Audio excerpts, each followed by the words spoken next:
اعوذ باللہ من الشیطان الرجیم بسم اللہ الرحمن الرحیم۔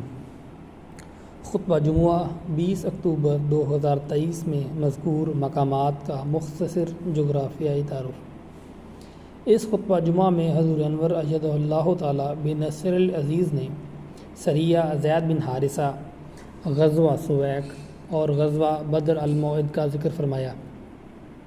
خطبہ جمعہ میں مذکور سریہ اور غزوات سے متعلقہ مقامات کا مختصر جغرافیائی تعارف پیش خدمت ہے۔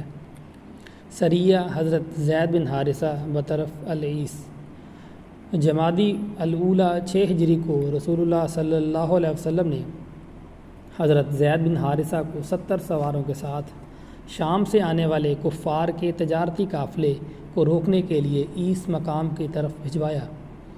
صحابہ کرام نے مدینہ کی مغربی جانب تقریباً 80 کلومیٹر دور بحر احمر کی طرف اس قافلے کو روکا۔ اٹلس سیرت النبی صلی اللہ علیہ وسلم کے مطابق عیس رابغ شہر کے شمال میں تقریباً 30 کلومیٹر میں ثنیۃ المرہ کے نواح میں ہے۔ یہاں زنابۃ العیس نامی چشمہ تھا جس کے ارد گرد کثرت سے کیکر کے درخت تھے، جس کی وجہ سے اس کو عیس کہتے تھے۔ موجودہ نقشے کے مطابق العیس شہر مدینہ سے 215 کلومیٹر دور ہے اور رابغ اور ینبوع کے شمال میں کافی فاصلے پر ہے۔ عہد نبوی صلی اللہ علیہ وسلم میں عیس کے اطراف میں ساحل سمندر کے ساتھ جوہینہ قبیلہ آباد تھا۔ اس سے یہ قیاس کیا جا سکتا ہے کہ رسول اللہ صلی اللہ علیہ وسلم نے حضرت زید بن حارثہ کو عیس شہر کی سمت بھجوایا۔ اس علاقے میں عیس شہر معروف تھا، اسی مناسبت سے اسے سریہ عیس کہا گیا۔ تاریخ کے مطابق اس سے قبل بھی رسول اللہ صلی اللہ علیہ وسلم نے 1 ہجری میں عیس کی جانب سیف البحر مقام پر حضرت حمزہ رضی اللہ تعالیٰ عنہ کی قیادت میں ایک سریہ بھجوایا تھا، جس کا ابو جہل کے قافلے سے آمنا سامنا بھی ہوا، مگر جوہینہ قبیلے کے سردار مجدی بن عمر کی مداخلت کی بنا پر ان دونوں قافلوں میں جنگ نہیں ہوئی۔ یتیب پہاڑ۔ غزوہ بدر میں عبرتناک شکست کے بعد ابو سفیان نے قسم کھائی کہ جب تک مسلمانوں سے بدلہ نہ لے وہ خوشبو نہیں لگائے گا اور غسل نہیں کرے گا۔ چنانچہ بدر کے چند مہینے بعد ذوالحجہ 2 ہجری میں ابو سفیان 40 یا 200 سواروں کے ساتھ خاموشی سے نجد کی طرف سے لمبا رستہ لیتا ہوا مدینہ کی طرف آیا اور وادی کنات کے قریب یتیب پہاڑ کے دامن میں قیام کیا۔ عموماً لوگ مدینہ کی مغربی جانب یعنی وادی عتیق کی طرف سے مدینہ میں داخل ہوتے تھے۔ ابن ہشام نے اس پہاڑ کا نام سیعب لکھا ہے، بعض کتب میں اس کا نام طیب یا تیاب بھی لکھا ہے۔ یہ مسجد نبوی سے تقریباً 18 سے 20 کلومیٹر دور احد پہاڑ کے مشرقی جانب ہے اور متوسط اونچائی والا پہاڑ ہے۔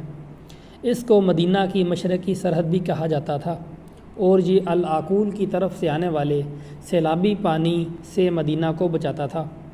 وادی الخنق اس پہاڑ کے جنوب میں ہے۔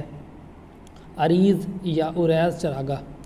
عریض مدینہ کی مشرقی جانب ایک چراگاہ تھی جس کا مسجد نبوی سے فاصلہ تقریباً 4.5 کلومیٹر تھا۔ یہ چراگاہ حرہ کے بیرونی جانب تھی۔ مدینہ کے لوگ اس جگہ جانور چراتے تھے۔ ابو سفیان نے اس پر حملہ کر کے 2 مسلمانوں کو شہید کیا اور درختوں کو آگ لگائی۔ موجودہ زمانے میں یہ تمام جگہ مدینہ کی شہری آبادی میں شامل ہے اور لوگوں کے مکانات یہاں تعمیر ہیں۔ وادی کنات۔ کنات مدینہ اور احد پہاڑ کے مابین مدینہ سے ملحقہ ایک وادی ہے جس میں ایک برساتی نالہ بھی ہے۔ عموماً یہ وادی خشک ہی رہتی ہے۔ اس وادی کے ساتھ بنو حارثہ، بنو عبد الاشہل اور بنو زعورہ آباد تھے۔ یہ وادی تیاب یا یتیب پہاڑ کے قریب سے شروع ہو کر مدینہ کی طرف آتی ہے۔ اس کے دامن میں یتیب پہاڑ کے ساتھ ابو سفیان نے اپنے ساتھیوں کے ساتھ پڑاؤ ڈالا۔ کرکرۃ القدر۔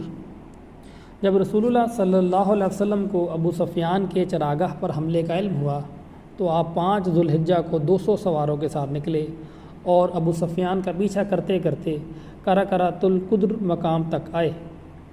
موجم البلدان کے مطابق یہ جگہ معدن کے نواح میں ارخسیہ کے قریب تھی۔ یہاں بنو سلیم کا ایک چشمہ یا کنواں تھا مدینہ سے اس جگہ کا فاصلہ 8 ڈاک چوکیوں کے برابر تھا، جو تقریباً 150 کلومیٹر بنتا ہے۔ کرکر سے مراد ہے ہموار زمین اور القدر سے مراد مٹیالے یعنی خاکستری رنگ کے پرندے ہیں۔ پانی کی وجہ سے یہاں پرندے آتے تھے، اس پر علاقے کو کرکرۃ القدر کہا جانے لگا۔ ارخصیہ کے متعلق معجم البلدان میں لکھا ہے کہ یہ بئر معونہ کے قریب ایک بستی تھی۔ بعض کتب میں اس کا نام ارحفیہ بھی ملتا ہے۔ روایات کے مطابق غزوہ بدر کے فوراً بعد رسول اللہ صلی اللہ علیہ وسلم کو اطلاع ملی کہ بنو سلیم اور غطفان مدینہ پر حملہ آور ہونے کے لیے جمع ہو رہے ہیں۔ آپ صلی اللہ علیہ وسلم اسی مقام کرکرۃ القدر پر دشمن کے سد باب کے لیے تشریف لائے۔ مسلمان لشکر کو دیکھ کر دشمن تتر بتر ہو گیا۔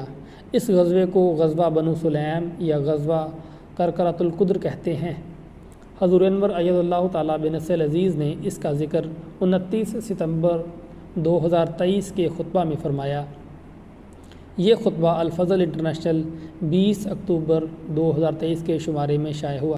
مر الظہران، احد کے روز ابو سفیان مسلمانوں کو اگلے سال بدر کے مقام پر دوبارہ جنگ کا چیلنج دے کر گیا۔ چنانچہ 4 ہجری میں رسول اللہ صلی اللہ علیہ وسلم 1500 صحابہ کے لشکر کے ساتھ بدر کی طرف روانہ ہوئے۔ ابو سفیان اپنے لشکر کے ساتھ مکہ سے نکلا اور نواحی وادی مر الظہران کے قریب مجنہ میں قیام پذیر ہوا۔ معجم البلدان کے مطابق مر ایک بستی کا نام ہے اور ظہران وادی کا نام ہے۔ اس وادی میں متعدد چشمے اور نخلستان ہیں۔ بنو اسلم، حذیل اور غازرہ قبائل یہاں آباد ہیں۔ وادی مر الظہران مکہ سے تقریباً 50 کلومیٹر کے فاصلے پر ہے۔